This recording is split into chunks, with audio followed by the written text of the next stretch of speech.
Where does fear come from? All fear is not necessary fear. Most fear is created out of assumption. Assumption that things will not go the way we want them to. Assumptions that will say that we are unsafe or in danger when in reality we're not. The only real fear is when our life is in immediate danger. Then fear is a necessary emotion that I would want to have. For example, if a bear broke into my room right now, I would hopefully have a fight or flight response so I could run up out of that room and get away from the bear.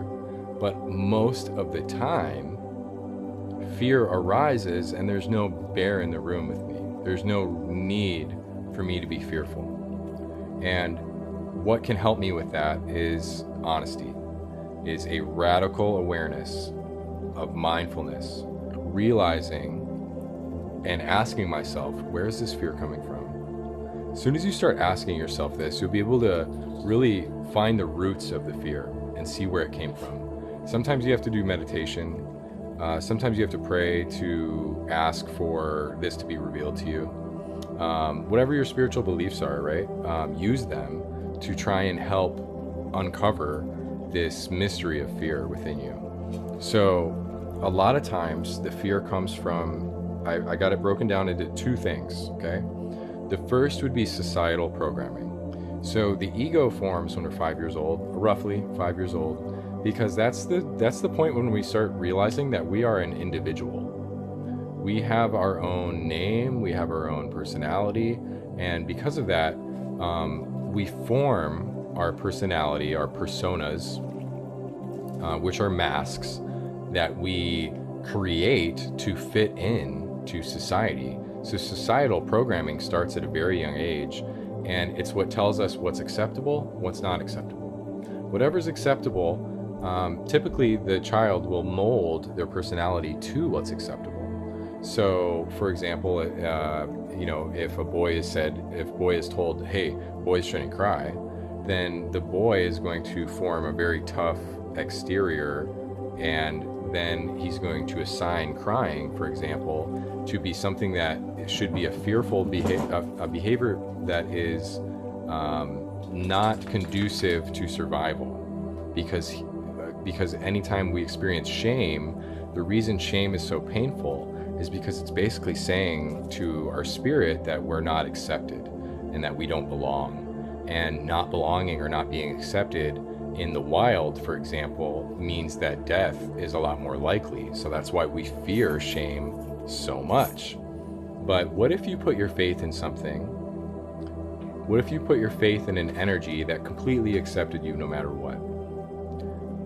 Despite what other people, what other things, what other circumstances may try to get you to feel, what if you had a strong foundation knowing that there's nothing to be afraid of because something has your back?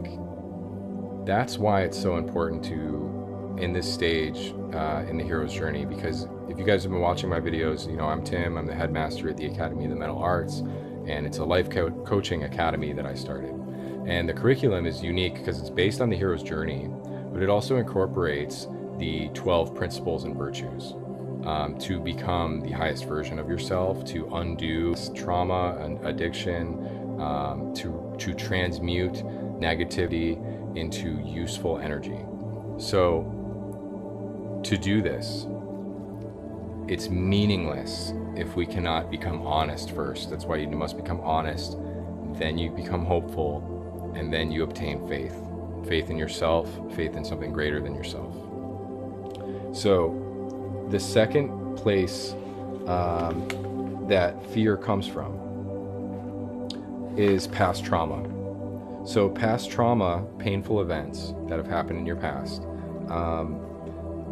teaches or programs our nervous system to assign anything unknown as unsafe, because usually trust was broken in trauma.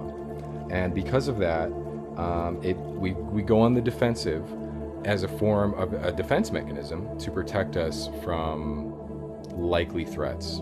And the thing about it is that we enable and create what I like to call protective fear, or fake wisdom, fake caution, because a lot of times this protective fear is assumptions, you know, like thinking that if I do something that, oh, it's going to be the end of the world and everything's going to come crashing down. That stems from the past. That stems from a trauma response. And the only way to start healing this is to face it, because the longer we ignore it, the longer the wound does not get care. And just like if you had a wound on your leg and you ignore it, it gets infected, it spreads to the whole body before it's screaming at you to pay attention to it. And the same thing happens with what's called the shadow, because as soon as a wound is initiated in the past, and a persona is created out of fear, then the shadow at that moment grows because of it. And that's when we'll also create these negative core beliefs within us, like, I need to stay safe, I shouldn't risk anything, I need to get real with myself, which, you know, isn't really being real with yourself. And, oh, nobody would do that, nobody would like if I did this, I wouldn't be accepted if I was like this, if I was truthful they would reject me. All this stuff is assumption, is a programmed negative core belief. So how do we undo that? You need to start speaking the opposite things to yourself, like, it is worth it for me to try, I am worthy of a better life for myself. Whatever statement you need to say that is the opposite energy of that programmed shame, which is connected to fear, then you start doing it, because the more you do it, the more it becomes virtuous. But you have to practice it, you know. And the thing is that the call to adventure threatens those programs. It says to those programs that, no, you were made for something more, you were made for something greater than this. And that right there is a flame of power within you, that the more you practice these virtuous actions will turn the mind into thinking virtuously, and then the emotions will follow. It all starts with virtuous actions. So if I say that I don't want to lie anymore, I'm going to take actions of honesty. If I say that I'm not going to be hopeless anymore, I'm going to create some moments for me to hope in my life and to find hope in others. See how they did it. See how they turned it around. Read things that give me hope. Watch things that give me hope. Put myself around the energy that is the opposite of hopelessness. You start doing that, and that flame within you will grow stronger and stronger and stronger. And then before you know it, you will have faith in yourself and within this you know, so-called thing that is outside of yourself. Really, it's been within you all along, and you need to trust in it. You need to trust in that power within you, because it's there waiting to be realized. And next video, we're going to be talking about shadow work. So super excited to have you guys with me on that one. Thank you guys for being here.